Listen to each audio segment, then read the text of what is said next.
Ma mère a pris le micro à mon mariage pour me traiter de menteuse. Elle ignorait que mon mari avait connecté son téléphone, la preuve projetée a fait fuir 6 invités en larmes et l'a réduite au silence.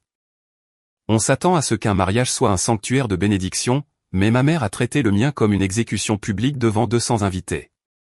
Elle a saisi le microphone comme une arme, et en 30 secondes, elle m'a estampillé sensu à pièces pendant que la salle restait dans un silence figé. Elle ignorait que mon époux avait l'option nucléaire dans sa poche.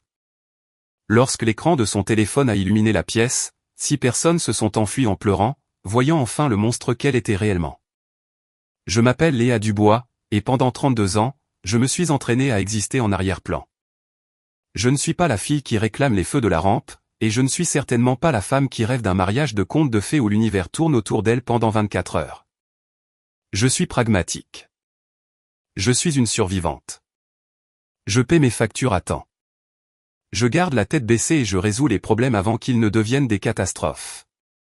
Mais debout là, dans ma robe blanche, entouré de 200 convives dans une salle de réception qui sentait le lys coûteux et le bœuf rôti, j'ai commis l'erreur fatale de baisser ma garde.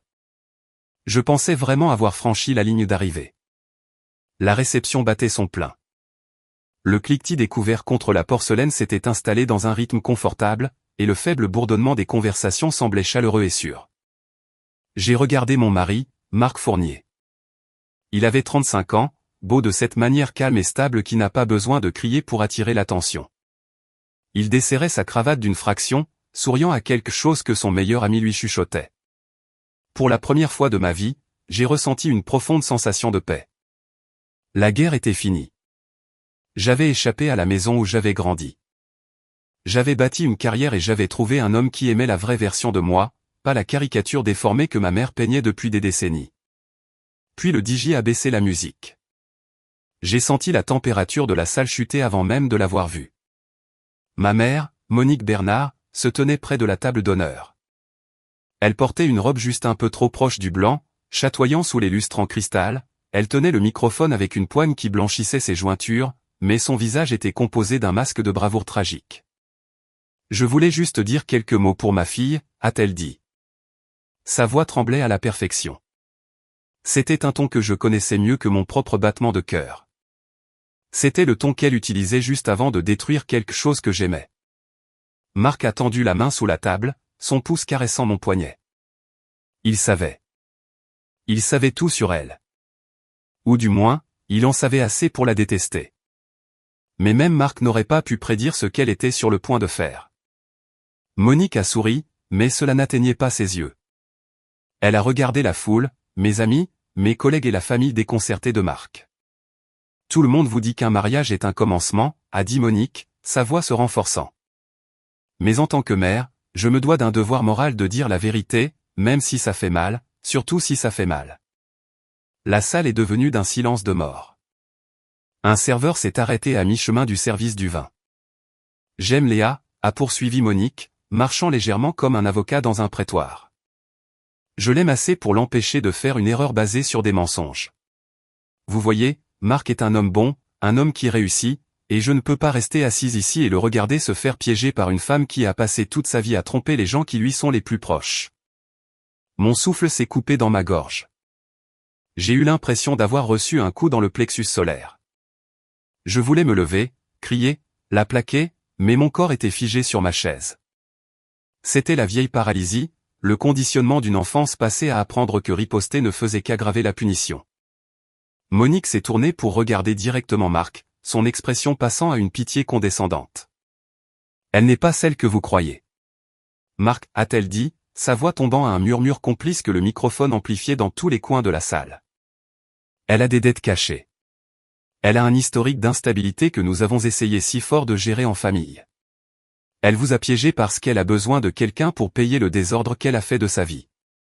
Je fais ceci parce que je vous respecte trop pour vous laisser signer votre vie à une fraudeuse. Il y eut des halètements audibles réels. J'ai vu mon patron échanger un regard avec sa femme. J'ai vu la mère de Marc se porter la main à la bouche. L'humiliation était une chose physique, une vague de chaleur qui est partie de ma poitrine et a brûlé jusqu'à ma racine des cheveux. Elle était en train de me déshabiller devant tous ceux que je connaissais.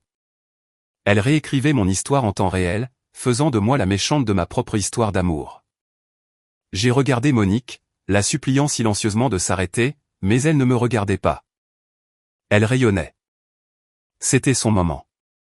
C'était la destruction de Léa Dubois, une exécution publique déguisée en inquiétude maternelle. Puis la chaise à côté de moi a raclé le sol. Marc s'est levé. Il n'avait pas l'air en colère. C'était ce qui m'effrayait le plus dans cette fraction de seconde. S'il avait été rouge et criard, j'aurais compris. Mais Marc était terrifiant de calme. Il a ajusté sa veste. Il a regardé ma mère avec la même expression que l'on pourrait utiliser pour regarder un insecte venimeux fascinant.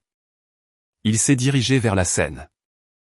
Monique a vacillé une seconde, surprise par son mouvement, mais elle a tenu sa position, serrant le microphone comme un bouclier. « Assieds-toi, Marc », a-t-elle sifflé, éloignant le micro pour qu'il soit le seul à entendre. « J'essaie de te sauver. » Marc l'a ignoré. Il n'a pas essayé de lui arracher le microphone. Il n'a pas engagé de tirage de corde. Au lieu de cela, il est passé devant elle jusqu'à la station audiovisuelle où le DJ se tenait, paralysé par la maladresse. Marc a sorti son téléphone de sa poche.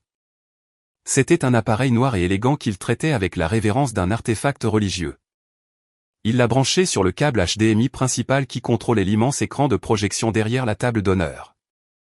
La salle était si silencieuse qu'on entendait le bourdonnement de la climatisation. 200 paires d'yeux étaient fixés sur lui. Marc s'est tourné vers la foule. Il n'a pas regardé Léa. Il a regardé droit sur Monique. « Vous avez raison, Monique », a dit Marc. Sa voix n'était pas amplifiée, mais dans le silence, elle portait clairement. Les secrets sont toxiques, et je pense que tout le monde ici mérite de voir le tableau complet. Il a tapoté l'écran de son téléphone. L'immense écran de projection derrière nous, qui faisait défiler des photos innocentes de notre vie de couple, est devenu noir une seconde. Puis il a illuminé la pièce d'une lumière blanche et crue. Monique s'est retournée. J'ai vu la couleur quitter son visage si vite qu'on aurait dit que le sang s'était simplement évaporé. Sa bouche s'est ouverte, mais aucun son n'en est sorti. L'image sur l'écran n'était pas une photo. C'était un document, et à côté, il y avait un horodatage. J'ai regardé les genoux de ma mère pliés. Elle s'est penchée pour saisir le bord de la table, ses ongles grattant la nappe, mais pour comprendre pourquoi cette image lui donnait l'air d'avoir vu un fantôme, et pour expliquer pourquoi 6 personnes se lèveraient et quitteraient cette salle en pleurant dans les 5 minutes suivantes. Je dois vous ramener en arrière. Je dois vous parler du jour où j'ai commencé à soupçonner que ma mère n'était pas seulement difficile, mais qu'elle était une criminelle. Pour comprendre l'explosion à mon mariage, vous devez comprendre le silence qui l'a précédé. Pendant la majeure partie de ma vie, j'ai vécu dans une réalité que ma mère, Monique, construisait brique par brique. Le mortier qui maintenait le tout était une seule phrase dévastatrice qu'elle répétait jusqu'à ce qu'elle devienne la bande-son de mon existence: « Tu es trop sensible, Léa.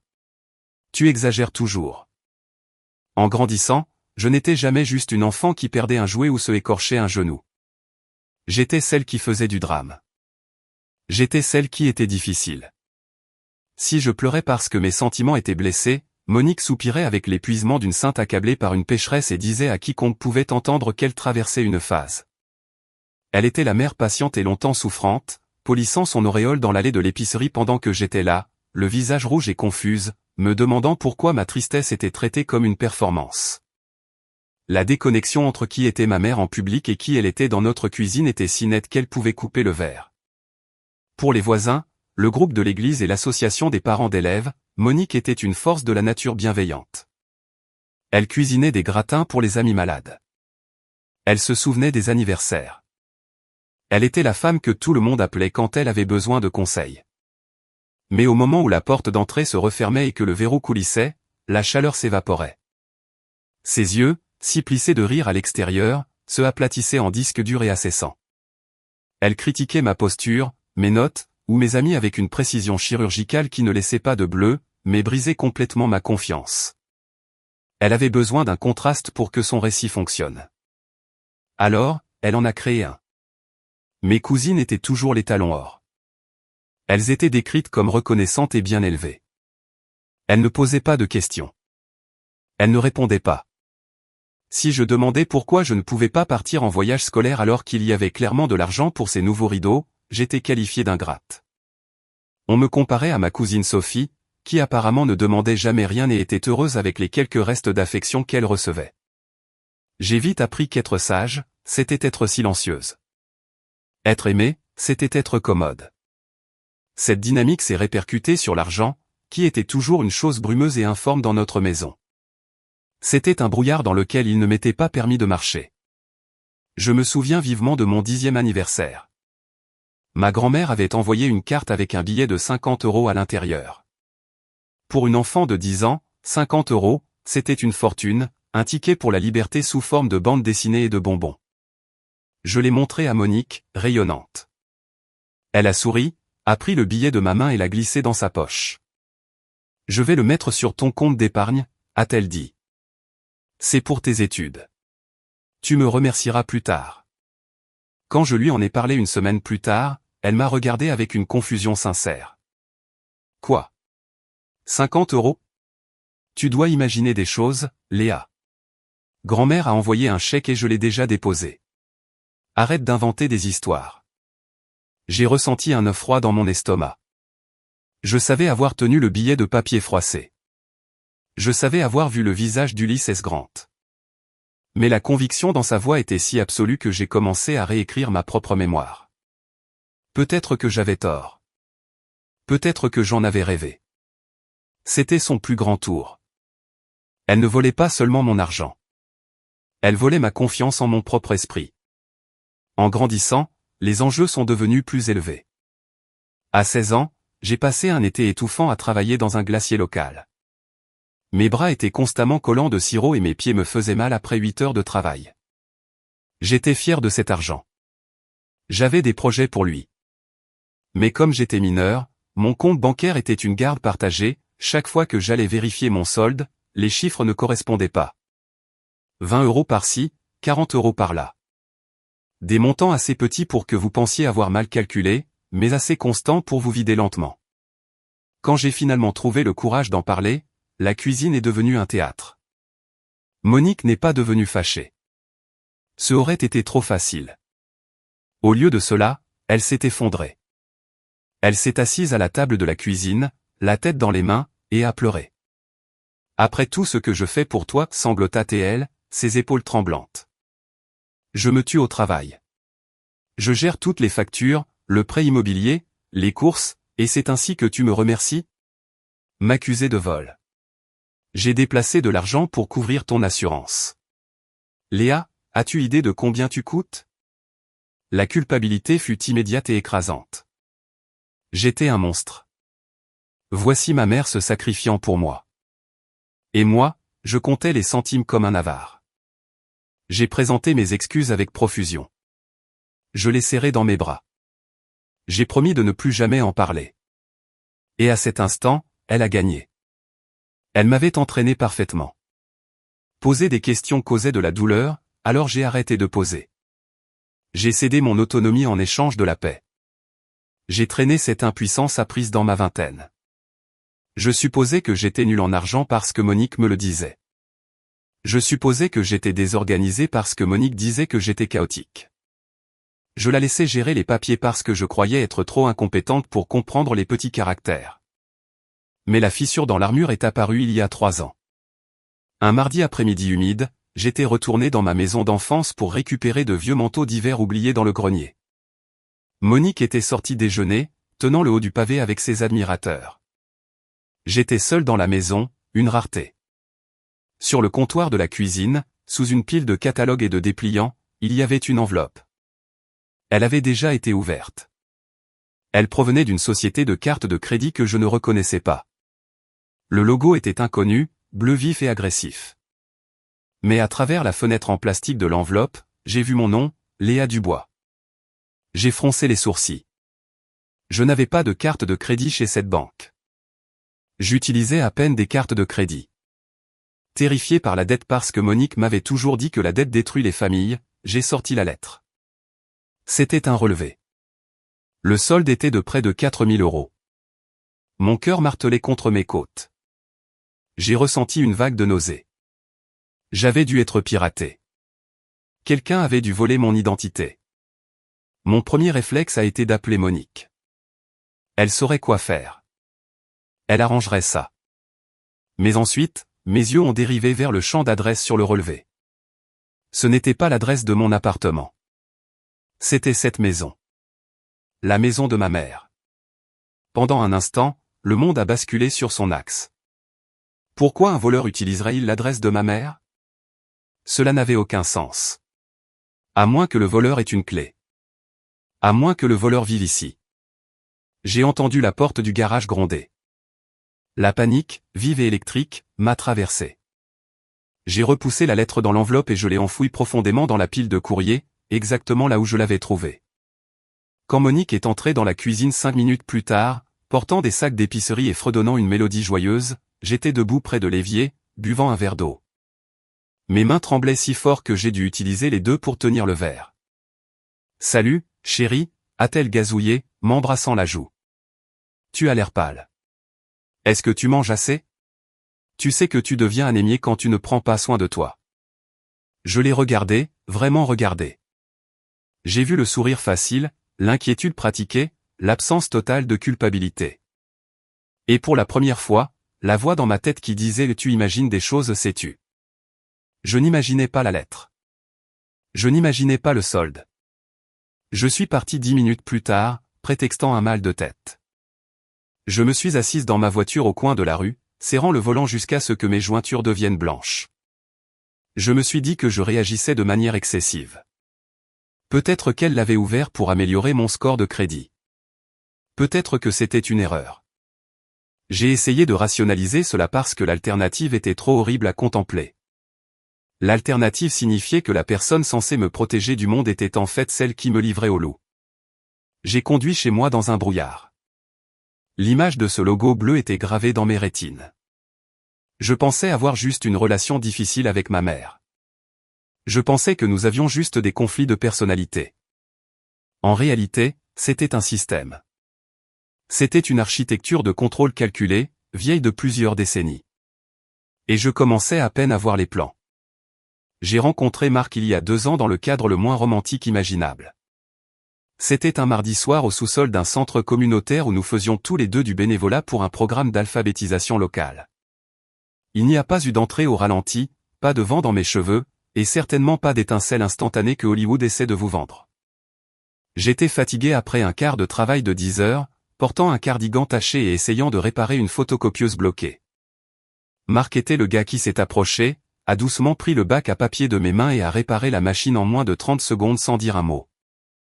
Il était silencieux. C'était la première chose que j'ai remarquée chez lui dans un monde, et une famille où la voix la plus forte gagnait toujours. Marc était un vide de calme. Il était archiviste pour un grand musée d'histoire, un travail qui exigeait une patience infinie et une obsession du détail. Il ne parlait pas pour combler le silence. Il ne parlait que lorsqu'il avait quelque chose à dire. Il était systématique dans tout ce qu'il faisait. De la façon dont il rangeait ses livres à la façon dont il nouait ses lacets. Pour quelqu'un comme moi, dont la vie ressemblait à une pagaie frénétique constante pour garder la tête hors de l'eau, sa stabilité n'était pas seulement attirante, elle était enivrante. Alors que nous commencions à sortir ensemble, Marc a commencé à remarquer les fissures dans ma vie que j'avais recouvertes de sourires et d'excuses. Il était observateur d'une manière qui m'a d'abord semblé dangereuse. Il a remarqué que je marchais 20 pâtés de maison pour économiser 2 € sur le prix du bus, mais que je me faisais avoir par des frais de découvert de 35 € la même semaine. Il a remarqué que j'étais méticuleuse à éteindre les lumières pour économiser l'électricité, mais que je paniquais et changeais de sujet dès qu'un courrier avait l'air officiel. Un soir, environ 4 mois après notre relation, nous étions assis sur son canapé en regardant les options de voyage pour une escapade d'un week-end. J'étais anxieuse, vibrant de cette peur sourde familière qui accompagnait toujours les dépenses d'argent. Marc m'a regardé, le front légèrement plissé. « Léa, tu es la personne la plus disciplinée que je connaisse. Tu prépares ton déjeuner tous les jours. Tu portes le même manteau d'hiver depuis 5 ans. Alors pourquoi ton compte bancaire semble-t-il perdre de l'argent de façon que tu ne peux pas expliquer ?» J'ai gelé. La honte fut immédiate, chaude et collante. C'était la programmation que ma mère avait installée profondément dans mon système d'exploitation. Je suis juste nul en chiffres, ai-je dit, récitant le scénario. Je suis étourdi. J'oublie d'annuler les abonnements. Je suis juste un désordre. Marc, il ne m'a pas grondé. Il n'a pas soupiré comme Monique. Il m'a juste regardé avec ses yeux stables et analytiques. Tu n'es pas un désordre, a-t-il dit fermement. Tu gères une équipe de 12 personnes au travail. Tu organises des plannings complexes. Tu n'es pas stupide, Léa. Les données ne mentent pas. Mais les variables ne disparaissent pas sans cause. Je me suis retiré, changeant de sujet pour parler de la météo, du film que nous voulions voir, de tout ce qui pourrait l'empêcher de regarder de trop près le registre chaotique de ma vie. J'avais peur qu'il voie ce que ma mère voyait, que j'étais incompétente. Puis vint le dîner. Après 6 mois, j'ai décidé qu'il était temps qu'il rencontre Monique. J'étais nerveuse, transpirant à travers ma robe alors que nous nous rendions à la maison de mon enfance. Je l'ai préparé comme un avocat préparant un témoin. Sois poli. Mange tout ce qu'elle cuisine. Complimente la maison. Monique a ouvert la porte, portant un tablier pastel et un sourire qui aurait pu vendre du dentifrice. Elle était charmante. Je dois lui accorder cela. Elle nous a fait entrer, s'occupant de Marc, prenant son manteau, lui offrant un verre avant même qu'il n'ait entièrement franchi le seuil. La maison sentait le rôti de bœuf et le cirage au citron, l'odeur d'un foyer parfait et heureux. Le dîner a commencé correctement, mais lorsque la salade a été débarrassée et que le plat principal est arrivé, l'interrogatoire a commencé. C'était subtil au début, enveloppé sous le guise de l'intérêt maternel. Alors, Marc, a dit Monique, lui versant plus de vin qu'il n'en avait demandé. Un archiviste? Cela semble fascinant. Y a-t-il un avenir dans ce domaine? Je veux dire, financièrement parlant. C'est un domaine stable, a répondu Marc poliment. Le musée est bien doté. C'est merveilleux, a rayonné Monique. La stabilité est si importante. Léa a toujours eu du mal avec. Eh bien, a trouvé ses marques. Elle a besoin de quelqu'un de fort. Possédez-vous votre propre logement? Ou êtes-vous locataire? J'ai vu Marc faire une pause, sa fourchette suspendue à mi-chemin de sa bouche. Il n'était pas habitué à être audité au-dessus du bœuf rôti. Je possède un appartement en ville, a-t-il dit. Les yeux de Monique se sont illuminés. Un appartement? Fantastique. Et le marché est si bon en ce moment. Vous avez dû acheter au bon moment. Gérez-vous vous-même vos investissements ou avez-vous un courtier? Vous savez, il faut faire très attention de nos jours. Les gens essaient de vous tromper pour votre argent durement gagné. J'ai essayé d'intervenir. Maman, ne parlons pas d'argent. C'est ennuyeux. Tais-toi, Léa, a dit Monique, me faisant un signe de main distrait sans quitter Marc des yeux. Je suis juste en train de faire sa connaissance. Nous sommes tous des adultes ici.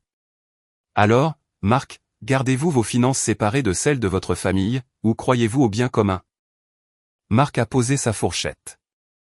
Il l'avait observé tout ce temps, cataloguant ses questions, son langage corporel, la façon dont ses yeux se dirigeaient vers mon sac à main puis revenaient à sa montre. Je crois en une transparence totale, a dit Marc lentement. Je documente tout. Piste numérique, sauvegarde, stockage cloud. Je pense que l'ambiguïté est là où les erreurs se produisent. J'aime savoir exactement où va chaque centime. Jusqu'à l'odeur.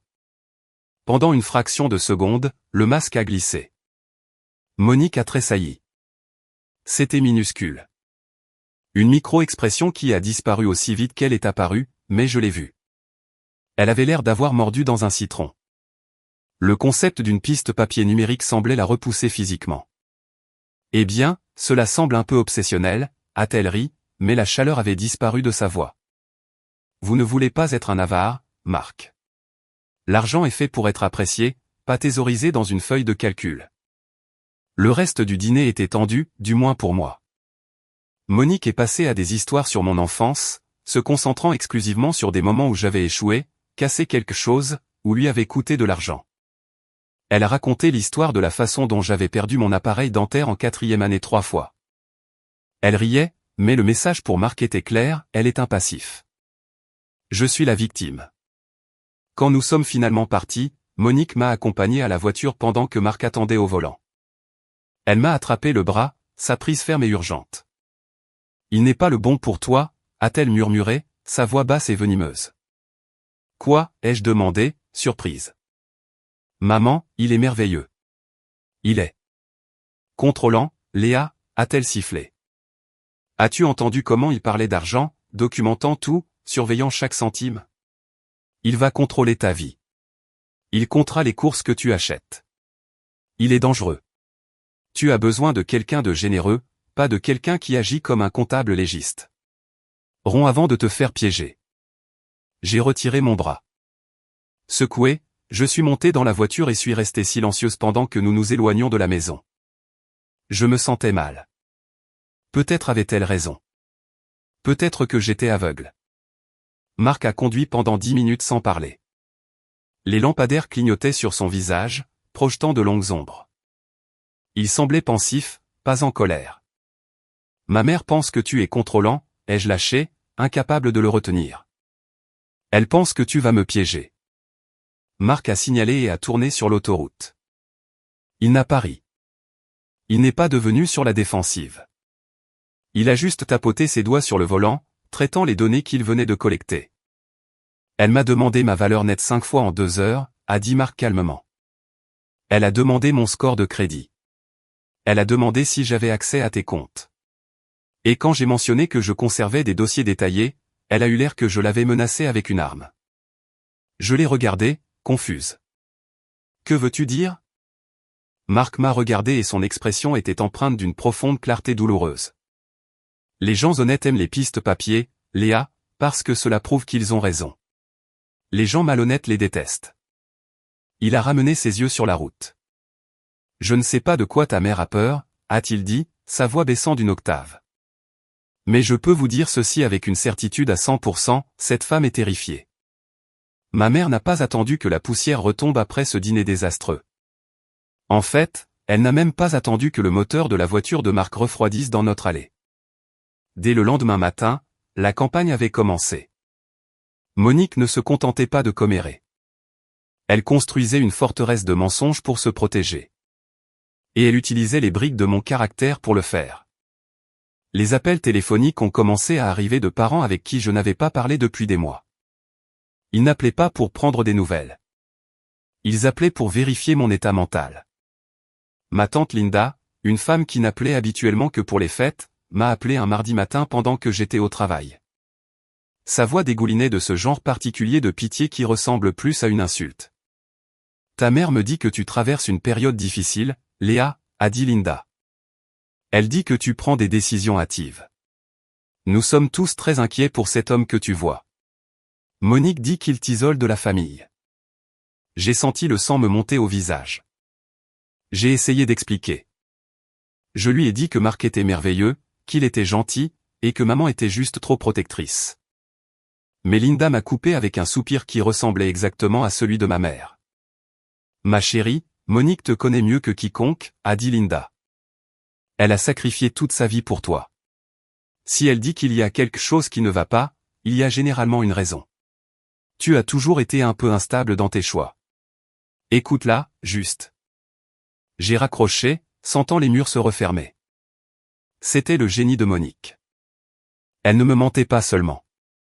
Elle avait enrôlé une armée de témoins pour valider sa réalité. Elle avait planté les graines de mon incompétence pendant 30 ans, et maintenant elle récoltait la moisson. Si je me défendais, j'avais l'air de la fille rebelle et ingrate qu'elle prétendait que j'étais. Si je restais silencieuse, son récit devenait la vérité. J'étais piégé dans un réseau de gaslighting s'étendant sur 3 départements. Marc a vu l'effet que cela avait sur moi. Je ne dormais pas. Je sursautais chaque fois que mon téléphone vibrait. Un soir, il m'a assise à la table de notre cuisine. Il avait son ordinateur portable ouvert et son expression était douce mais sérieuse. Léa, a-t-il dit doucement, nous devons regarder les données. Je ne te demande pas d'accuser ta mère de quoi que ce soit, mais nous devons obtenir ton dossier de crédit complet. Nous devons voir ce qui est attaché à ton numéro de sécurité sociale. J'ai immédiatement reculé. L'idée de vérifier mon dossier de crédit m'a semblé une trahison. J'avais l'impression de me faufiler derrière le dos de Monique, violant le lien sacré mère-fille dont elle parlait constamment. Je ne peux pas, ai-je murmuré. Si elle découvre que je vérifie, elle pensera que je ne lui fais pas confiance. Elle va pleurer. Elle dira que je suis ingrate.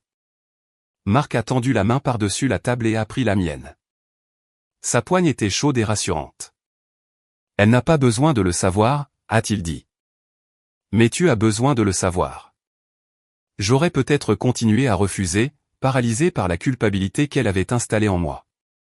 Si ce n'était pas pour la notification qui est apparue sur mon téléphone 3 jours plus tard, c'était un email automatisé d'une société de sécurité résidentielle. Il me remerciait pour mon paiement de 89 € et confirmait que mon adresse de service avait été mise à jour. J'ai fixé l'écran. Je n'avais pas de système de sécurité à la maison. Je vivais dans un appartement au 3e étage avec un interphone. Mes mains ont commencé à trembler. J'ai appelé le numéro du service client indiqué dans l'email, mon cœur martelant un rythme frénétique contre mes côtes. J'ai navigué dans le menu automatisé, appuyant sur 0 jusqu'à ce que j'obtienne un être humain. J'appelle concernant une facturation, ai-je dit, ma voix tremblante. Je pense qu'il y a eu une erreur. Je n'ai pas de compte chez vous. Le représentant a demandé mon numéro de sécurité sociale pour vérifier mon identité. Je le lui ai donné. Il y eut une pause, le bruit de la dactylographie, puis elle est revenue en ligne. Je vois le compte ici, Madame Dubois, a-t-elle dit gaiement. Il est actif depuis 4 ans. L'adresse de service est le 42, rue des Chênes. 42, rue des Chênes, la maison de ma mère. J'ai senti le sol se dérober sous mes pieds. Et qui est l'utilisateur autorisé, ai-je demandé, bien que je connaissais déjà la réponse. Le titulaire principal du compte est Léa Dubois, a-t-elle répondu, mais il y a un contact secondaire listé. Monique Dubois, elle est listée comme responsable de la facturation. Je l'ai remerciée et j'ai raccroché. Je me suis assise sur le bord de mon lit, fixant le mur. Ma mère avait ouvert un compte de sécurité à mon nom il y a 4 ans. Elle utilisait mon crédit pour protéger sa maison, payant la facture ou ne la payant pas, selon ce qu'elle voulait. J'ai ouvert mes contacts et j'ai laissé mon pouce planer au-dessus du nom de Monique. La rage, chaude et aveuglante, a jailli dans ma poitrine. Je voulais l'appeler. Je voulais crier. Je voulais lui demander comment elle pouvait me regarder dans les yeux et parler de confiance pendant qu'elle volait mon identité pour installer des capteurs de fenêtres. Mais ensuite, l'autre sentiment m'a frappé, le conditionnement. J'ai imaginé sa voix. Je l'ai fait pour nous, Léa. Je n'ai pas pu obtenir l'approbation à cause du divorce. J'essayais de nous garder en sécurité. Pourquoi es-tu si égoïste? Pourquoi te soucies-tu d'un compte stupide quand je te fournis un toit? Je pouvais voir son visage se crisper en larmes. Je pouvais sentir le poids écrasant de son martyre. Mon pouce s'est figé. Je n'ai pas pu appuyer sur le bouton d'appel. J'avais 32 ans et j'avais peur de faire pleurer ma mère. Même quand c'était elle qui me volait, j'ai laissé tomber le téléphone sur la couette et j'ai enfoui mon visage dans mes mains. Sanglotant non pas de tristesse, mais de pure frustration impuissante, j'ai senti le matelas s'enfoncer à côté de moi. Marc. Il n'a rien dit au début. Il a juste frotté mon dos, me laissant pleurer jusqu'à ce que les larmes s'épuisent.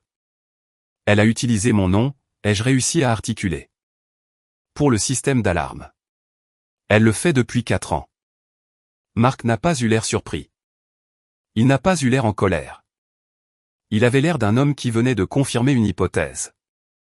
Je sais que ça fait mal, a-t-il dit. Je ne peux pas l'appeler, ai-je avoué, essuyant mes yeux. Je ne peux pas le faire, Marc. Elle va le tordre. Elle va faire en sorte que ce soit ma faute. Je suis trop faible. Marc m'a tourné pour que je lui fasse face. Il m'a regardé droit dans les yeux. Tu n'as pas à te battre contre elle, Léa. Ce n'est pas ton travail en ce moment. Tu es trop proche de cela. Tu es dans le rayon d'explosion. Il a pris son ordinateur portable et l'a posé sur le lit entre nous. Je n'ai pas besoin que tu partes en guerre, a-t-il dit. J'ai juste besoin que tu m'autorises à faire les recherches. Je vais tout organiser. Je vais trouver la piste papier. Tu dois juste dire le mot. J'ai regardé l'ordinateur portable, puis lui. Pour la première fois, j'ai réalisé que je n'avais pas à porter seul le fardeau de sa tromperie. J'avais un partenaire, et il n'avait pas peur de ses larmes. D'accord, ai-je murmuré, ma voix à peine audible. Marc a ouvert une feuille de calcul vierge. D'accord, a-t-il répété. Trouvons cela. La table de la salle à manger, habituellement réservée à nos dîners tranquilles ou à l'occasionnelle pile de courrier, avait été transformée en salle de guerre. Marc n'a pas abordé cela émotionnellement. Il l'a abordé comme s'il organisait une exposition sur la chute de l'Empire romain. Il avait besoin d'une chronologie, d'un arc narratif construit non pas de souvenirs, mais de données froides et dures. Pendant 3 nuits, les seuls sons dans notre appartement étaient le cliquetis des touches du clavier et le bourdonnement de l'imprimante.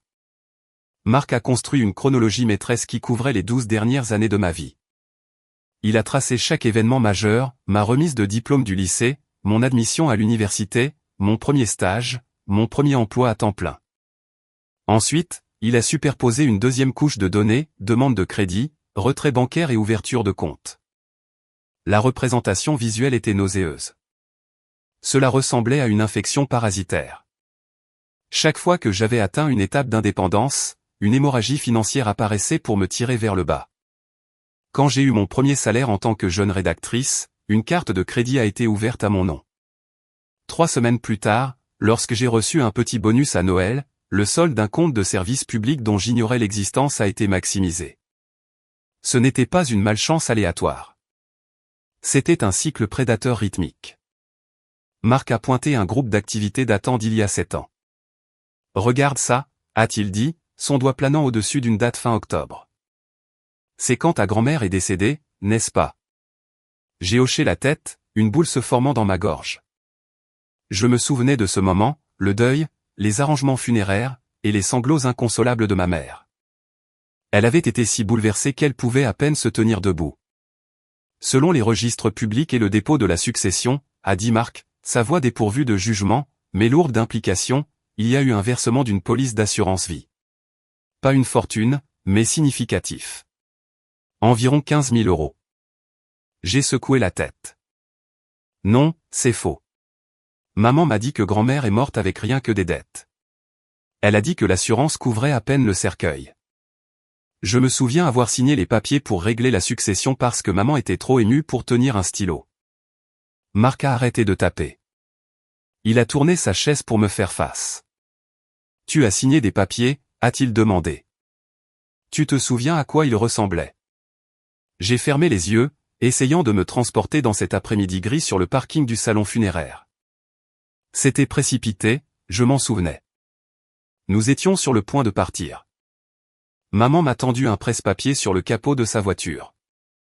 Elle a dit que ce n'était qu'une décharge standard pour libérer le salon funéraire de toute responsabilité ou quelque chose d'administratif. Elle pleurait, se mouchant dans un mouchoir, me disant de simplement signer pour qu'on puisse rentrer à la maison et faire notre deuil. Je ne l'ai pas lu. Je voulais juste qu'elle arrête de pleurer. Marc a hoché lentement la tête. Il n'a pas dit que j'étais stupide. Il n'a pas demandé pourquoi je n'avais pas lu les petits caractères. Il a juste pris son téléphone. Je vais passer un coup de fil, a-t-il dit. Marc avait passé une décennie à travailler dans les archives. Et s'il y a une chose que les archivistes savent, c'est comment trouver les personnes qui gardent de vieux papiers. Il a retrouvé le notaire qui avait estampillé les documents cette année-là. C'était un coup de chance, un homme nommé Monsieur Dubois, qui avait depuis longtemps pris sa retraite en Provence. Mais Marc était persuasif.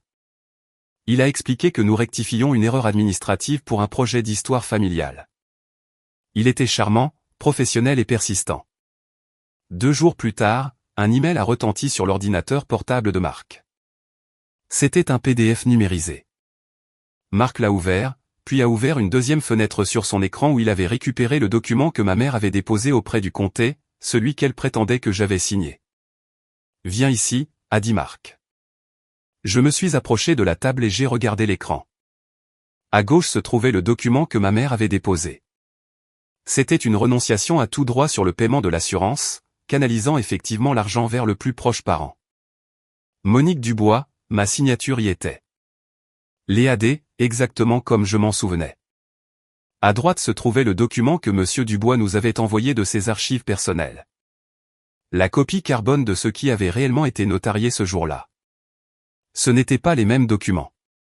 L'entête du document original n'indiquait pas renonciation aux droits du bénéficiaire. Il indiquait une confirmation de réception. Et dans le corps du texte, le montant du paiement était clairement indiqué, 15 000 € payables à Léa Dubois. J'ai fixé l'écran, mon cerveau luttant pour traiter la disparité. Elle a utilisé du Tipex sur l'entête, a expliqué Marc, pointant la faible tache révélatrice sur le document de gauche. Elle a physiquement modifié le texte après que vous l'ayez signé, l'a photocopié pour masquer la modification, puis a déposé le faux. Elle ne vous a pas seulement menti, Léa. Elle a volé 15 000 € à sa fille en deuil et a falsifié un document légal pour couvrir cela. J'ai ressenti un froid se répandre dans ma poitrine qui n'avait rien à voir avec la température de la pièce. C'était le froid de la réalisation absolue. Pendant des années, j'avais pensé que ma mère était juste mauvaise avec les limites ou peut-être un peu égoïste. J'avais excusé son comportement comme étant de l'amour mal dirigé, mais ce n'était pas de l'amour. C'était un crime grave. Elle m'avait regardé en face, les larmes coulant sur ses joues, et avait utilisé mon deuil pour me voler. Le système dans lequel j'avais vécu s'est effondré. Je n'étais pas celle qui était désorganisée. Je n'étais pas celle qui était nulle en argent. J'étais la victime d'une longue escroquerie menée par la seule personne au monde censée me protéger. Marc ne m'a pas donné le temps de sombrer. Il est passé en mode confinement. Il a tout imprimé. Il a fait 3 copies de la comparaison. Il a sauvegardé les fichiers numériques sur un disque dur externe, puis sur un serveur cloud, puis il a crypté le dossier. Il a rédigé un journal détaillé notant les dates, les métadonnées des fichiers et la transcription de sa conversation avec le notaire. Il a mis un jeu complet de preuves dans une enveloppe en papier craft. Je vais envoyer ceci à un ami de mon école de droit, a-t-il dit, scellant l'enveloppe d'une pression décisive de sa main, juste pour la sécurité. Nous ne portons pas plainte pour l'instant, mais nous avons besoin que cela soit hors de la maison. Nous avons besoin d'une police d'assurance contre ta mère. J'étais assise sur la chaise, me sentant petite et fragile. Que faisons-nous maintenant, ai-je demandé. Appelons-nous la police? Annulons-nous le mariage? Marc m'a regardé. La colère qui couvait sous son calme avait finalement atteint ses yeux. C'était une résolution froide et dure. Non, a-t-il dit. Si nous allons voir la police maintenant, elle va le retourner. Elle dira que tu es confuse ou qu'elle gérait cela pour toi parce que tu étais instable. Elle va pleurer et la famille la croira. Elle se fera à nouveau passer pour la martyre. Il a posé sa main sur la pile de preuves. Nous avons le pistolet, Léa, mais nous avons besoin qu'elle appuie sur la gâchette. Nous avons besoin qu'elle l'admette. Ou du moins, nous avons besoin de la prendre en flagrant délit dans un mensonge si gros qu'elle ne pourra pas pleurer pour s'en sortir. Pour mettre fin à cela correctement, pour s'assurer qu'elle ne te contrôle plus jamais, elle doit être celle qui se révèle. Il a regardé le calendrier sur le mur où notre date de mariage était encerclée d'encre rouge. Nous allons la laisser penser qu'elle est toujours dans le contrôle, a-t-il dit. Et puis nous allons lui poser une seule question simple. Le téléphone était posé sur la table de la cuisine comme un engin non explosé. C'était un appareil simple, un morceau rectangulaire de verre et de métal. Mais à ce moment, il semblait radioactif. Nous avions les documents. Nous avions la signature falsifiée du salon funéraire. Nous avions le dossier de crédit taché d'enquête non autorisée. Mais Marc, dans sa sagesse infiniment méthodique, savait que le papier pouvait être argumenté dans le droit de la famille ou rejeté comme des erreurs administratives par une mère qui savait pleurer sur commande. Nous avions besoin de la voix. Nous avions besoin de l'intention. Je me suis assise sur la chaise dure en bois, les paumes moites de sueur. Mon cœur faisait quelque chose d'acrobatique dans ma poitrine. Un rythme de culbute frénétique qui rendait difficile la respiration. Ce n'était pas seulement la peur. C'était une régression. J'avais 32 ans, directrice d'une agence de marketing, une femme sur le point de se marier, mais fixant ce téléphone. J'avais 6 ans à nouveau, attendant que Monique me dise que j'avais fait quelque chose de mal. Marc était assis en face de moi. Il n'a pas tendu la main pour tenir la mienne cette fois. Il savait que s'il me touchait, je pourrais m'effondrer. Au lieu de cela, il m'a offert un autre type de soutien, un témoin. Il avait posé son propre téléphone sur la table. L'application d'enregistrement vocal ouverte, la barre d'enregistrement rouge pulsant silencieusement. Nous avions vérifié les lois de notre région. Tant qu'une partie consentait à l'enregistrement, c'était légal. J'étais la partie consentante. Tu n'as pas à te battre contre elle, m'a rappelé Marc, sa voix basse et stable. Tu dois juste poser la question. Laisse-la faire le reste. J'ai hoché la tête, pris une profonde inspiration qui avait le goût de café froid et d'anxiété, et j'ai appuyé sur le bouton d'appel. Le son de la sonnerie était fort dans l'appartement silencieux. Une sonnerie, 2 sonneries. Mon estomac s'est tordu. Une partie de moi espérait qu'elle ne répondrait pas. Une partie de moi voulait retarder l'explosion inévitable. Allô. Sa voix était vive, joyeuse, totalement inconsciente. C'était la voix qu'elle utilisait quand elle avait un public. Salut, maman, ai-je dit, ma voix semblait mince, tendue sur mes nerfs. Léa, j'étais en train de regarder les arrangements floraux pour la table d'honneur. Le fleuriste dit que les lys sont de saison, mais je lui ai dit que tu préfères les orchidées. Je pense que nous devrions opter pour. Maman, les jeux interrompus. Je dois te demander quelque chose. Il y eut une pause. Le changement dans son ton était subtil. Un léger refroidissement de la température. Qu'est-ce que c'est? Tu as l'air étrange. Est-ce que tout va bien avec la robe? La robe va bien, ai-je dit, fixant Marc. Il m'a donné un petit signe d'encouragement. Je voulais te demander des papiers que j'ai trouvés. Des papiers, a-t-elle répété. Le mot est sorti plat. J'étais en train de parcourir mon dossier de crédit avec Marc, ai-je dit, m'en tenant au script que nous avions répété. Nous avons trouvé des comptes que je ne reconnais pas. Il y a un système de sécurité résidentielle enregistré à mon nom et une carte de crédit se terminant par 4529. Le silence s'est étiré sur la ligne. Je pouvais presque entendre les rouages tourner dans sa tête, calculant la distance entre le mensonge et la découverte. Oh, ça, a-t-elle dit avec dédain. Ça doit être une erreur. Vous savez comment sont les banques? Elles mélangent les dossiers tout le temps. Tu te souviens quand la compagnie des eaux nous a facturé la consommation des voisins? C'est juste une erreur administrative. Léa, ne te fais pas de bile. Ce n'est pas une erreur administrative, maman, ai-je dit, forçant ma voix à rester uniforme. L'adresse de service indiquée sur le compte est à maison. Le silence de l'autre côté est devenu lourd. C'était le moment où habituellement je reculais. J'accepterais l'excuse fragile pour éviter le conflit. Mais j'ai regardé la barre rouge pulsant sur le téléphone de Marc, enregistrant chaque seconde de ceci, et j'ai trouvé une réserve de courage que j'ignorais posséder. Pourquoi mon numéro de sécurité sociale est-il attaché à ton système d'alarme, ai-je demandé. Le souffle de Monique s'est coupé. Puis le pivot est arrivé. Il a été net et violent. Est-ce que c'est ça qu'il te dit, a-t-elle claqué. Sa voix n'était plus douce. Elle était dentelée. Est-ce que c'est Marc? Je le savais. Je savais qu'il fouillait. Il essaie de te monter contre moi. Léa, il te met des idées en tête. Il te contrôle. Il ne dit rien, ai-je répondu. Je lis le relevé. Maman, il est écrit que Monique Dubois est le contact secondaire. Tu as signé pour cela. Je n'ai pas élevé la voix.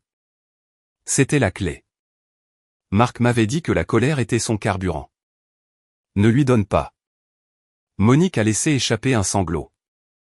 C'était un son humide et râpeux qui aurait brisé mon cœur une semaine auparavant. Maintenant, cela ressemblait juste à du bruit. Je n'arrive pas à croire ça, a-t-elle pleuré. Après tout ce que j'ai fait pour toi, je t'ai élevé seul. J'ai sacrifié ma carrière, ma vie sociale, tout pour m'assurer que tu aies une bonne vie. Et maintenant tu m'interroges pour une facture? Tu es si ingrate, Léa, comme ton père. Le crochet de la culpabilité. C'était son arme préférée. Elle l'a lancée, attendant qu'elle s'accroche à ma conscience. Elle attendait que je dise « Je suis désolé, maman. Je ne voulais pas dire ça. Arrête de pleurer. » Mais je n'ai rien dit. Je suis restée assise là à regarder le mur et je n'ai absolument rien dit. Le silence au téléphone était insoutenable. Il a duré 5 secondes, puis 10. Cela semblait être une éternité. Monique attendait les excuses. Elle attendait que la dynamique se réinitialise à ses paramètres d'usine. Mais sans mes excuses pour combler le vide, le silence est devenu un vide. Et Monique, qui détestait un vide, a dû le combler. J'essayais de t'aider, a-t-elle éclaté, sa voix montant à un ton strident. Je n'ai toujours pas parlé. Tu ne sais pas gérer l'argent, Léa, a-t-elle crié. Tu n'as jamais su. Tu le dépenses en bêtises. J'ai ouvert ces comptes pour construire ton score de crédit parce que tu étais en train de le ruiner. Je te protégeais de toi-même. J'ai senti un frisson me parcourir l'échine. Voilà, l'admission partielle. Mais ce n'était pas assez. Tu me protégeais en dépensant 3000 € pour un système d'alarme pour une maison où je ne vis pas, ai-je demandé calmement. Je payais les factures, a-t-elle hurlé. Je détiens ce crédit pour toi. Je suis la seule raison pour laquelle tu as une quelconque solvabilité. Tu devrais me remercier. Je gère tout parce que tu es trop faible pour le faire. Je dois garder le contrôle sinon tu vas tout perdre. Les yeux de Marc se sont verrouillés sur les miens. C'était ça. Je gère tout. Alors les comptes sont à toi, ai-je demandé. Un dernier clou dans le cercueil. Tu les ouvres? Oui, a-t-elle crié. Oui, je les ouvre parce que je suis ta mère et je sais ce qui est le mieux. Et si tu vas laisser cet homme détruire notre famille pour quelques factures, alors tu es plus perdu que je ne le pensais. Elle haletait maintenant, sa rage débordant du combiné. Elle l'avait admis. Elle avait admis avoir ouvert des comptes à mon nom sans mon consentement, le justifiant par sa logique tordue de protection. Je n'ai rien dit d'autre. Je n'ai pas crié en retour. Je ne lui ai pas dit qu'elle était une criminelle. D'accord, maman, ai-je dit. Je dois y aller. Léa, attends. N'ose pas me raccrocher au nez, Léa. J'ai appuyé sur le bouton rouge pour mettre fin à l'appel. La pièce est tombée instantanément silencieuse. Le seul bruit était le sang qui affluait dans mes oreilles. Je me sentais étourdi, comme si je venais de descendre des montagnes russes qui fonctionnaient depuis 30 ans. Marc a tendu la main et a appuyé sur le bouton d'arrêt de son application d'enregistrement. Il a sauvegardé le fichier, l'a renommé Confession Monique, 9 février et l'a immédiatement téléchargé sur le cloud. Il m'a regardé. Son expression était un mélange de fierté et de chagrin. Il savait ce que cet appel m'avait coûté. Il savait que je venais de couper le cordon ombilical avec un couteau rouillé. On l'a, ai-je demandé, ma voix tremblante. Nous l'avons, a dit Marc. Elle a admis avoir ouvert les comptes. Elle a admis contrôler tes finances. Elle a appelé ça une protection, mais la loi appelle ça un vol d'identité. Je me suis affalé sur ma chaise, me couvrant le visage de mes mains. Je n'ai pas pleuré. Je me sentais incroyablement sèche, comme une enveloppe vide. Elle pense vraiment qu'elle est l'héroïne, ai-je murmuré. Elle croit vraiment qu'elle est en train de me sauver. C'est ce qui la rend dangereuse, a dit Marc. Il s'est levé et a contourné la table pour se tenir derrière moi, posant ses mains sur mes épaules. Il ne les a pas massées. Il les a simplement maintenues là, un poids solide et rassurant. Alors, que faisons-nous maintenant, ai-je demandé, en levant les yeux vers lui. On appelle la police? Marc a secoué la tête. Pas encore, a-t-il dit. Si nous allons voir la police maintenant, elle va le retourner. Elle dira que tu es confuse ou qu'elle gérait cela pour toi parce que tu étais instable. Elle va pleurer et ta famille la croira. Elle se fera à nouveau passer pour la martyre. Il a regardé le téléphone, puis le calendrier sur le frigo. Nous avons les preuves. Nous avons la confession. Nous avons le levier. Maintenant, nous attendons. Nous la laissons venir au mariage. Nous la laissons penser qu'elle est toujours en contrôle. Nous la laissons faire son discours. Pourquoi, ai-je demandé. Pourquoi attendre? Parce que, a dit Marc, sa voix dure comme du silex, elle va essayer de te détruire publiquement. Je le sais. Tu le sais. Elle ne peut pas s'en empêcher. Et quand elle le fera, nous n'allons pas discuter avec elle. Nous allons juste montrer à tout le monde qui elle est réellement. Il s'est penché et a embrassé le sommet de ma tête. Ça suffit, a-t-il dit. L'enquête est terminée. Maintenant, nous choisissons le moment. Le dernier mois avant le mariage a ressemblé moins à une célébration qu'au calme étrange avant l'arrivée d'un ouragan. Je me suis jeté dans la logistique de l'événement, obsédé par la texture des serviettes et la nuance exacte d'ivoire pour les chemins de table. Il était plus facile de s'inquiéter de savoir si le bœuf serait trop cuit que de se concentrer sur le secret radioactif que Marc et moi cachions dans un serveur cloud. Mais la partie la plus troublante n'était pas le stress. C'était ma mère. Après l'appel téléphonique, où elle avait pratiquement avoué le vol d'identité, je m'attendais à la guerre. Je m'attendais à ce qu'elle fasse une descente dans mon appartement ou qu'elle m'inonde de textos remplis de culpabilité. Au lieu de cela, Monique s'est transformée. Elle est devenue la mère dont j'avais rêvé dans mes moments de solitude les plus sombres de l'enfance. Elle était serviable. Elle était d'accord.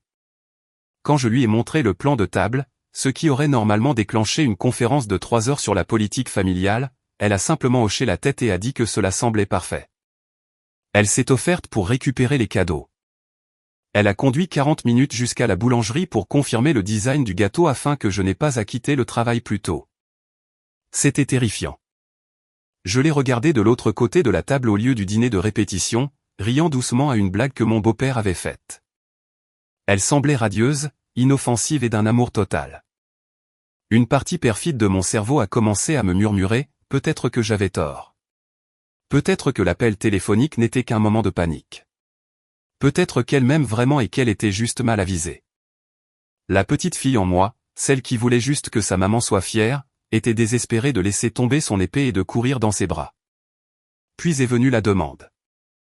Nous étions dans le parking de la boutique de fleurs, entourés de seaux d'hortensia.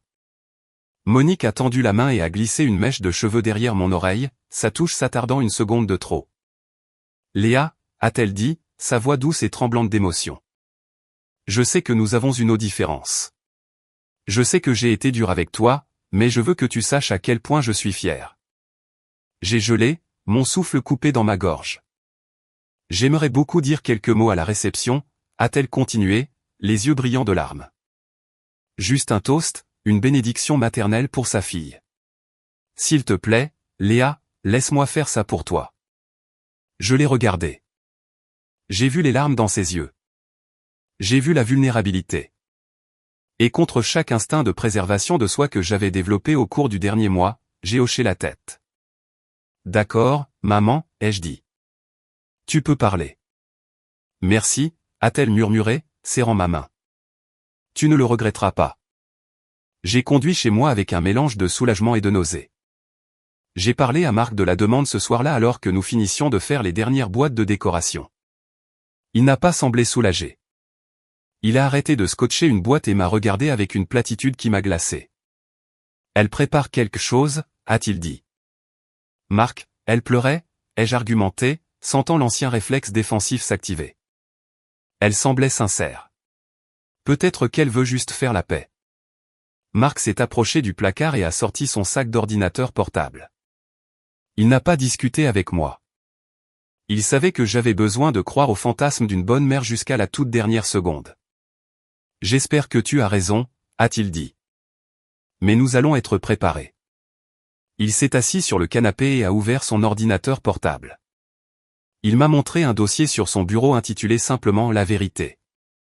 À l'intérieur se trouvaient les documents numérisés, la chronologie, les relevés bancaires et le fichier audio de sa confession. J'ai parlé au DJ, a dit Marc. Je lui ai dit que nous pourrions avoir une présentation vidéo surprise. Il a installé un câble HDMI juste à côté de la table d'honneur. J'ai fixé l'écran. La réalité de ce qu'il proposait m'a frappé durement. Tu veux l'humilier, ai-je demandé. Non, a répondu Marc fermement. Je veux l'empêcher de t'humilier.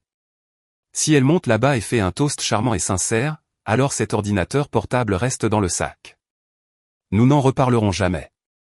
Nous traiterons le vol financier en privé après la lune de miel. Mais si elle essaie de faire ce qu'elle fait toujours, si elle essaie de te dépeindre comme la méchante pour sauver son propre ego, alors nous ne discutons pas. Nous ne crions pas. Nous appuyons simplement sur lecture. J'ai hoché lentement la tête. C'était un marché équitable. C'était un cessez-le-feu avec un moyen de dissuasion nucléaire. 2 jours avant le mariage, les fissures dans la façade de Monique ont commencé à se montrer, bien que pas directement à moi. J'ai reçu un appel de mon oncle Géry, le frère de mon père, qui avait maintenu une relation polie mais distante avec Monique depuis le divorce. Léa, je voulais juste te prévenir, a dit Géry, sa voix basse. Ta mère m'a appelé hier. Oh, ai-je demandé, essayant de garder mon ton léger. Oui. Elle posait des questions étranges. Elle voulait savoir si je savais quelque chose sur la fiducie familiale de Marc. Elle a demandé si je savais si l'acte de propriété de ton appartement était aux deux noms ou seulement au sien. Mon estomac s'est effondré. Le sentiment chaleureux et cotonneux des 2 dernières semaines s'est évaporé instantanément. Qu'est-ce que tu lui as dit, ai-je demandé. Je lui ai dit que ce ne sont pas mes affaires et que ce ne sont pas les tiennes, a dit Jerry. Mais Léa, elle avait l'air intense. Elle n'arrêtait pas de dire qu'elle devait te protéger. Elle a dit qu'elle avait découvert des choses. Fais attention, ma belle. J'ai raccroché et je me suis assise sur le sol de mon salon, entourée de tulle et de rubans. Elle ne changeait pas. Elle faisait des recherches. Elle fouillait dans la vie de Marc, désespérée de trouver un défaut, une dette, un secret, n'importe quoi qu'elle pourrait utiliser pour construire un récit où il était le prédateur et elle la sauveuse. Elle avait besoin d'une raison pour s'opposer. Et puisqu'il n'en existait aucune, elle essayait d'en fabriquer une 12 heures avant que je ne marche vers l'hôtel. J'ai passé la nuit à un hôtel près du lieu. Marc est resté dans notre appartement. La tradition voulait que nous ne nous voyions pas, mais je ressentais une douleur de séparation qui allait plus loin que la superstition. Je me sentais en insécurité sans lui. J'étais allongé sur le lit de l'hôtel, fixant le plafond, incapable de dormir. Le silence de la chambre était lourd. Mon téléphone a vibré sur la table de nuit. Je me suis retourné et j'ai plissé les yeux pour regarder l'écran. C'était un SMS d'un numéro inconnu. L'indicatif régional était local. Es-tu sûr de vouloir l'épouser? Tu ne sais pas tout. Il cache des dettes. Sors tant que tu peux. J'ai fixé les mots. La syntaxe était familière. Le libellé était familier. Cacher des dettes. C'était l'accusation exacte qu'elle m'avait lancée pendant des années. C'était la projection de ses propres péchés sur tout le monde. Je n'ai pas répondu. Je savais qui c'était. Ce n'était pas un ami inquiet. Ce n'était pas un amant secret. C'était ma mère achetant un téléphone prépayé ou utilisant une application pour essayer de planter une graine de doute dans mon esprit 12 heures avant que je ne marche vers l'hôtel. Elle voulait que je panique. Elle voulait que j'annule le mariage pour qu'elle puisse me réconforter. Pour qu'elle puisse être l'épaule sur laquelle je pleurais. Pour qu'elle puisse dire « Je te l'avais bien dit ». J'ai fait une capture d'écran du texte et je l'ai envoyé à Marc. Sa réponse est revenue 10 secondes plus tard. Ajoute-la au dossier. J'ai posé le téléphone et j'ai fermé les yeux. Le deuil m'a finalement submergé, lourd et suffocant. C'était le deuil de réaliser que la mère que je voulais n'existait pas. Il n'y avait que Monique, et demain, devant 200 personnes, je devrais choisir entre protéger son mensonge ou sauver ma propre vie. J'ai remonté la couette jusqu'à mon menton. J'en avais fini d'espérer. J'étais prête pour le discours. La salle de réception était un chef-d'œuvre d'illusion. 500 guirlandes lumineuses scintillaient du plafond comme une galaxie capturée, projetant une lumière douce et indulgente sur les visages de nos 200 invités. L'air sentait le filet mignon coûteux et les amandes caramélisées. Pendant les 2 premières heures, j'ai vraiment laissé croire que le cauchemar était terminé. J'étais Madame Marc Fournier. Je portais une robe qui coûtait 3000 € et qui me faisait me sentir comme une reine. Je dansais avec mon mari et le monde semblait stable sous mes pieds. Monique se comportait avec un niveau de perfection terrifiant. Elle portait une robe en soie champagne longue jusqu'au sol qui chatoyait sous les lumières. Elle se déplaçait dans la foule comme une diplomate, touchant les bras, riant aux blagues et acceptant les compliments sur le grand jour de sa fille avec une inclinaison gracieuse de la tête. Chaque fois que je la regardais, elle souriait, une expression tendue et pratiquée qui n'atteignait pas tout à fait ses yeux, mais pour l'observateur non averti, cela ressemblait à de la fierté maternelle. Puis vinrent les toasts. Le témoin a prononcé un discours appropriément embarrassant et teinté d'affection sincère. La demoiselle d'honneur a pleuré à travers ses notes, faisant rire tout le monde. Puis la voix du DJ a tonné sur les haut-parleurs.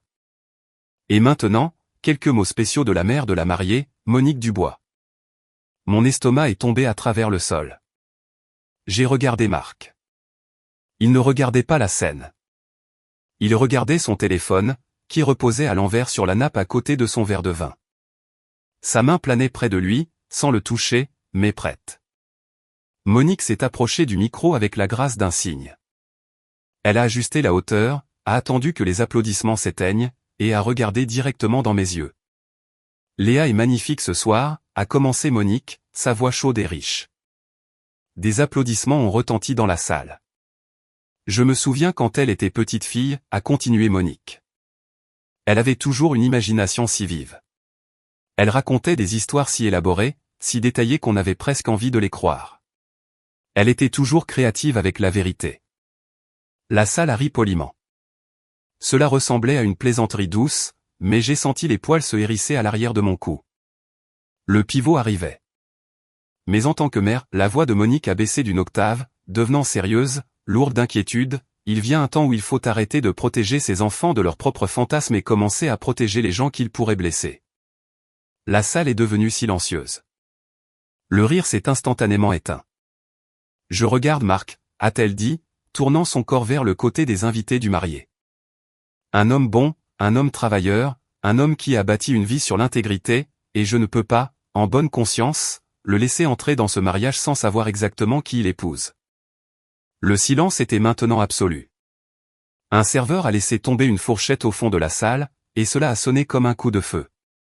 Léa a lutté toute sa vie avec l'honnêteté, a dit Monique, sa voix tremblante d'une fausse émotion. Elle a des dettes cachées. Elle a un historique d'instabilité financière que j'ai passé des décennies à couvrir. Elle n'est pas la femme indépendante qu'elle prétend être.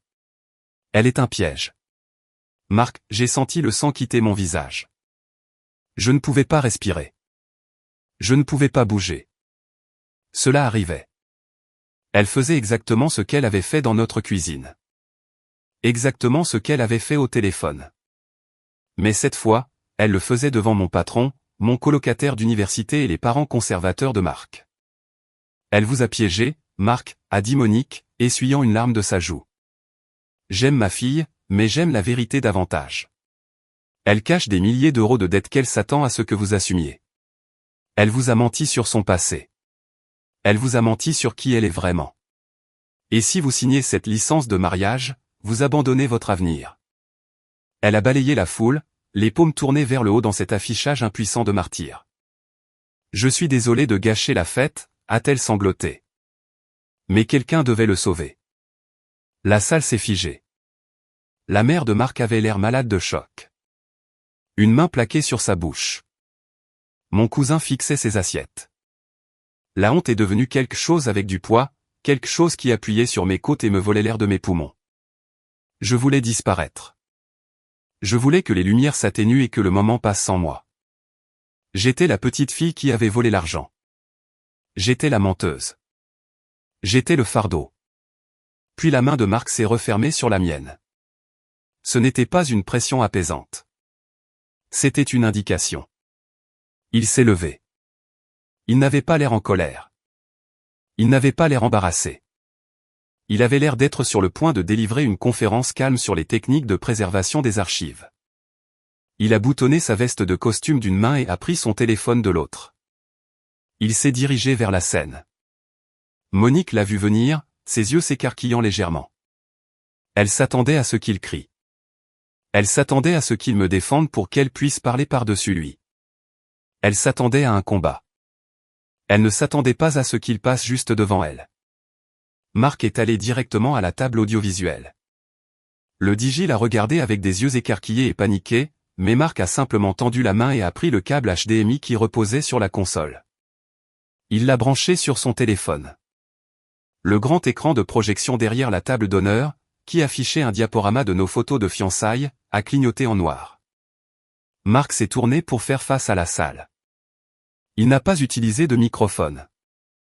Il n'en avait pas besoin. Monique dit que Léa est une menteuse, a dit Marc, sa voix tranchant le silence comme un scalpel. Il a regardé Monique, qui tenait toujours le microphone, l'air confuse. Elle dit que Léa a un historique d'instabilité financière. Elle dit qu'elle essaie de me protéger. Il a tapoté l'écran de son téléphone.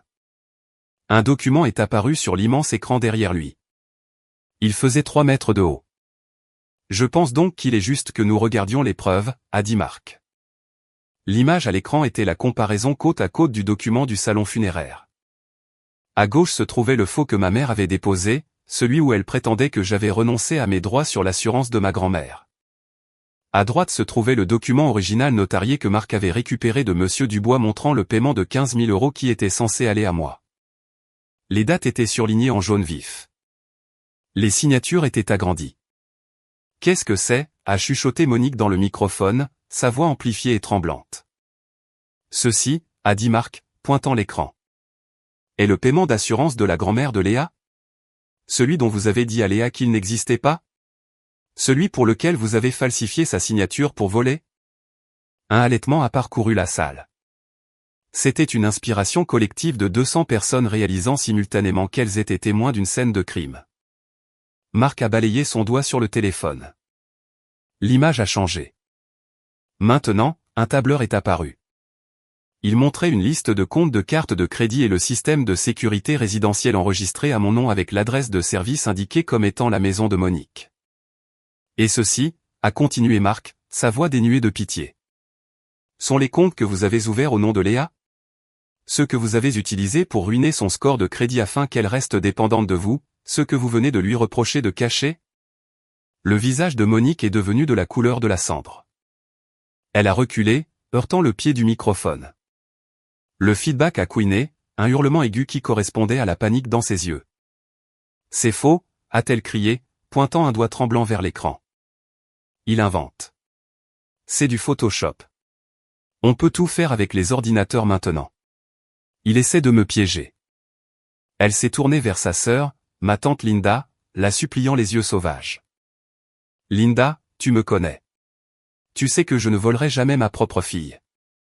Elle s'est tournée vers moi. Dis-leur. Dis-leur qu'il ment. Marc n'a pas bronché. Il s'est contenté de regarder la foule. Nous avons les métadonnées de chaque fichier, a-t-il dit calmement. Nous avons les adresses IP. Nous avons les journaux bancaires originaux. Ce n'est pas de l'IA, Monique. C'est de l'arithmétique. Et c'est là que le barrage a cédé. Ce n'étaient pas les documents qu'il avait brisés. C'était l'audace de son déni. Une chaise a raclé bruyamment contre le parquet. Cela venait de la table 4. La table réservée à la famille proche. Tante Linda s'est levée. Elle tremblait. Elle a regardé l'écran, puis moi, et enfin Monique. Son visage n'était pas en colère. Il était brisé. Monique, a dit Linda, sa voix tremblante. Il y a 3 ans, tu m'as dit que Léa était expulsée. Monique s'est figée. Elle a cessé de crier. Elle a regardé sa sœur avec les yeux d'un animal pris au piège. Tu m'as appelé au milieu de la nuit, a continué Linda, sa voix s'élevant. Tu m'as dit que Léa avait perdu son emploi et qu'elle allait se retrouver à la rue. Tu m'as dit qu'elle était trop fière pour demander de l'aide. Tu m'as demandé 2000 € pour payer son propriétaire. J'ai fixé ma tante, stupéfaite. Je n'avais jamais été expulsé. Je n'avais jamais perdu mon emploi. Je n'avais jamais manqué un loyer. Je t'ai donné l'argent, a dit Linda, les larmes commençant à couler sur son visage. Je l'ai pris de mon compte de retraite. Tu as dit que tu le lui avais donné. Je n'ai jamais vu un centime. Tante Linda, ai-je murmuré, bien que dans le silence, tout le monde m'ait entendu. Linda s'est porté la main à la bouche, un sanglot s'échappant de sa gorge. Elle a regardé Monique avec un mélange d'horreur et de réalisation. Tu l'as gardé, a-t-elle étouffé. Tu as pris mon argent et tu l'as mis sur le dos de Léa. Tu m'as fait penser que ma nièce était un échec pour t'acheter quoi? Un nouveau sac? Un voyage? Monique a ouvert la bouche pour se défendre, mais elle a été coupée. Une autre chaise a raclé. Cette fois, c'était mon cousin Michel. Il se tenait à la table 6, son visage rouge de fureur. La voiture, a dit Michel. Il regardait Monique avec un dégoût pur. Quand je t'ai vendu ma vieille berline pour Léa, tu as dit qu'elle avait besoin d'une voiture pour le travail mais qu'elle ne pouvait pas se permettre le prix du marché. Je te l'ai vendue pour 500 €. Pratiquement un cadeau. Il m'a regardé. Je n'ai jamais eu de voiture, ai-je dit doucement. Je sais, a dit Michel, ses poings se serrant sur la nappe. Parce que je t'ai vu prendre le bus pendant 3 ans. Je pensais que tu l'avais vendu. Je pensais que tu avais pris mon cadeau et que tu l'avais transformé en espèces parce que tu étais irresponsable. C'est ce que Monique m'a dit. Elle a dit, tu vois, tu ne peux pas l'aider. Elle encaisse juste. Il s'est tourné vers Monique, pointant un doigt tremblant de rage. Tu l'as vendu, n'est-ce pas? Tu as pris la voiture pour 500 € et tu l'as revendue, et tu m'as laissé mépriser ma cousine pendant 5 ans. La salle se défaisait.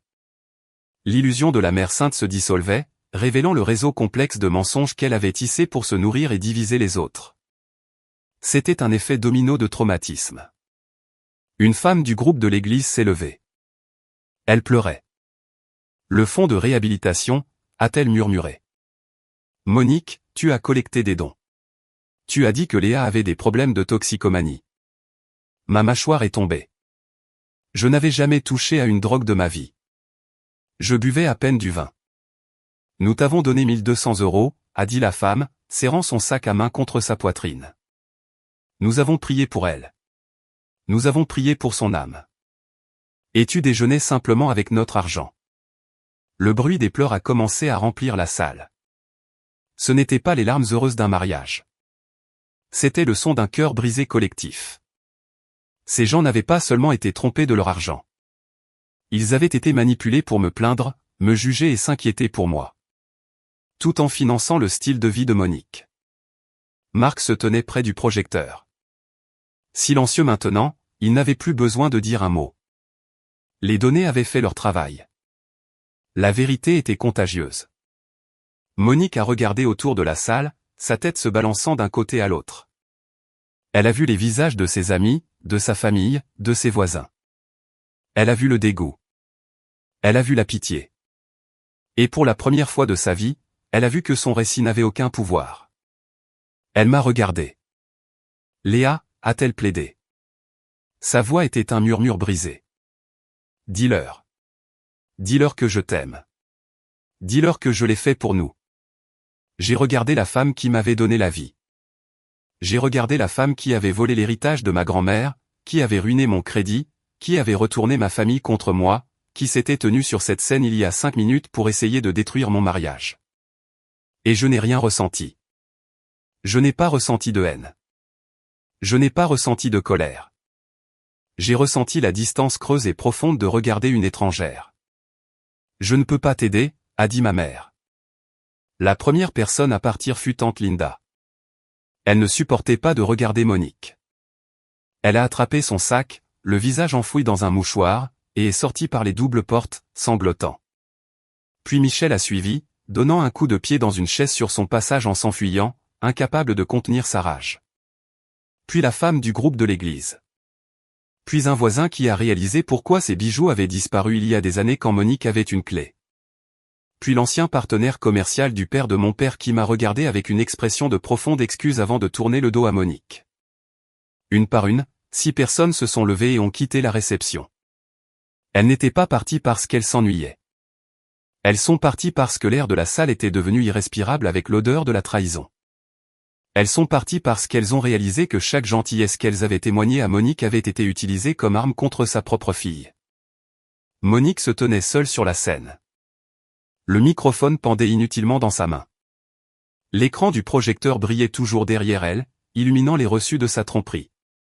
J'ai senti une main sur ma taille. Marc. Il était de retour à mes côtés. Il n'a pas souri. Il n'a pas triomphé. Il se tenait juste là. Un mur solide entre moi et l'épave. Nous avons fini ici, m'a-t-il dit doucement. J'ai regardé ma mère une dernière fois. Elle avait l'air petite. Elle avait l'air ratatinée dans sa robe en soie chère. Elle n'était plus le monstre sous le lit. C'était juste une femme triste et avide qui avait trop joué son jeu. J'ai tourné le dos. Je me suis tourné vers mon mari, et pour la première fois en 32 ans, je n'ai pas regardé en arrière pour voir si elle regardait. 3 jours après le mariage, l'air dans la salle de conférence du cabinet d'avocats Dubois et Associés était assez froid pour conserver de la viande. La table en acajou était longue et polie, reflétant les lumières fluorescentes au-dessus. D'un côté se trouvaient Monique et un avocat, qui avait l'air de regretter d'avoir accepté l'affaire dès qu'il a vu le dossier. De l'autre côté se trouvaient Marc et moi, notre avocate, une femme vive nommée Maître Vance, a exposé la situation avec une efficacité brutale. Nous avons admis la falsification d'un document légal concernant le paiement de l'assurance, a déclaré Maître Vance, faisant glisser un papier sur la table. Nous avons admis l'ouverture non autorisée de comptes de crédit. Nous avons admis l'usurpation d'identité de la cliente auprès des sociétés de services publics. ce n'est pas un litige civil, Madame Dubois, c'est une liste de contrôle pour une mise en accusation pour crime grave. Monique n'a pas regardé Léa. Elle fixait ses mains, jointes serrées sur ses genoux. Elle semblait plus petite qu'elle ne l'était au mariage. La grandeur avait disparu, remplacée par un silence maussade et plein de ressentiment. Elle n'était pas désolée de l'avoir fait. Elle était désolée d'avoir été prise. Dans le cadre de la découverte préliminaire, Monique avait été forcée de remettre une boîte de documents qu'elle gardait dans son coffre-fort à la maison, des papiers qu'elle prétendait être pertinents pour ma tutelle financière. Maître Vance a commencé à les parcourir, cataloguant les reçus et les relevés bancaires. Puis elle s'est arrêtée. Elle a sorti une épaisse enveloppe jaunie. Elle avait été ouverte, le sceau brisé il y a des années. Sur le devant, dans une écriture qui a fait s'arrêter mon cœur, se trouvaient les mots, pour Léa, pour son avenir. C'était l'écriture de ma grand-mère.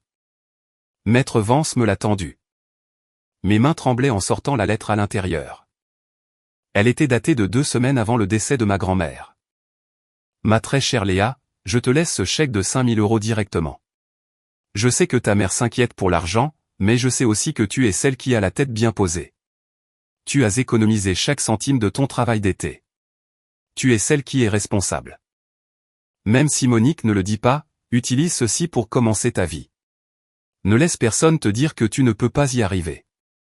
J'ai lu les mots 3 fois. Tu es celle qui est responsable pour toute ma vie d'adulte. Monique m'avait dit que j'étais imprudente. Elle m'avait dit que j'étais incapable. Elle avait construit une cage avec ces mots et m'avait enfermé à l'intérieur.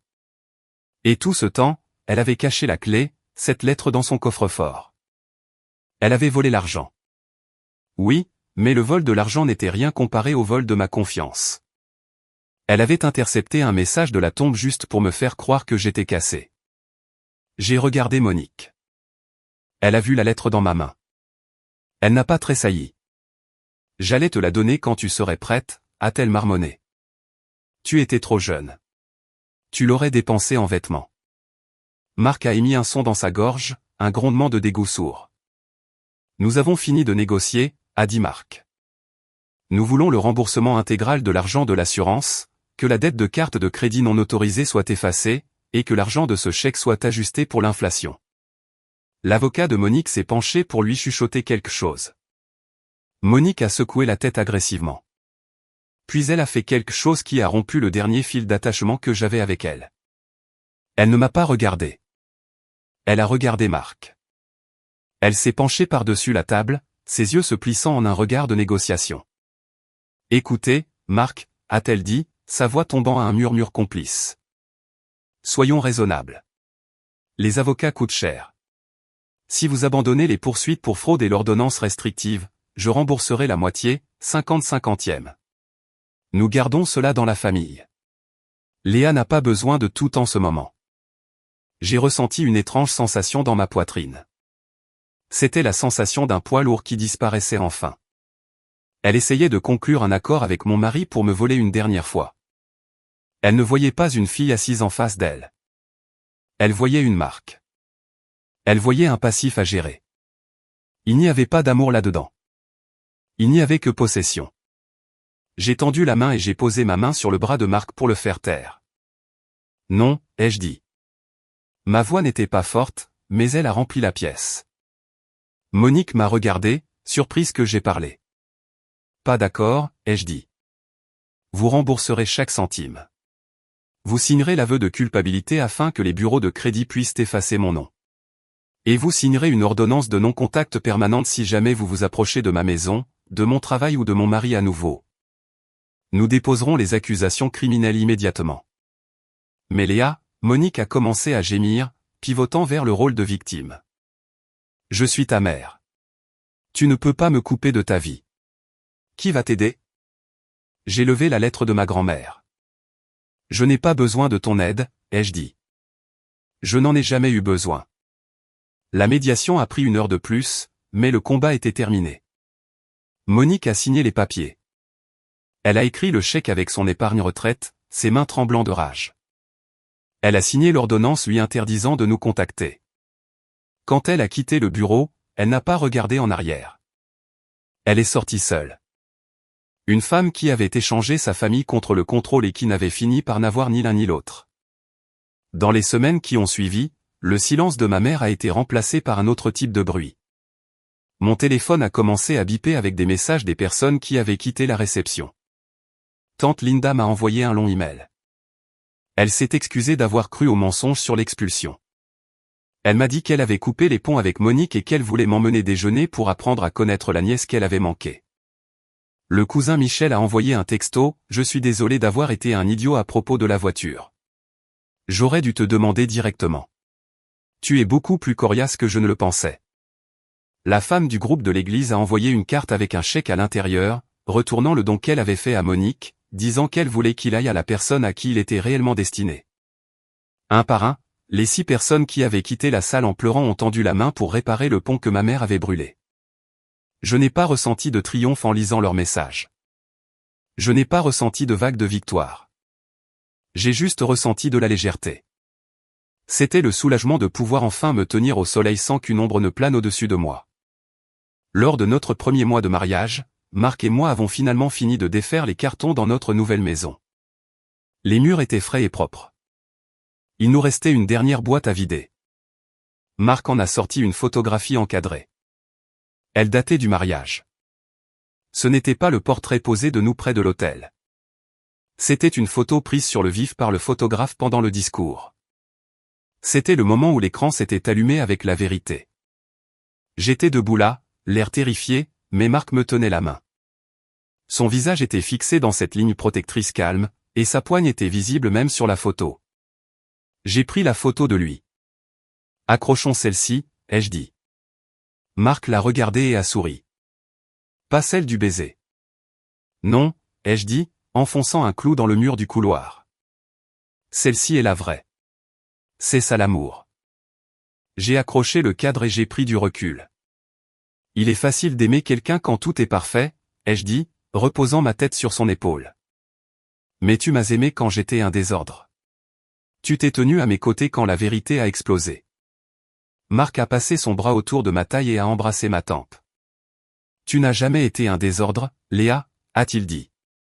Tu étais juste en construction, et maintenant le bâtiment est terminé. J'ai regardé la photo une dernière fois. La femme sur la photo avait l'air effrayée.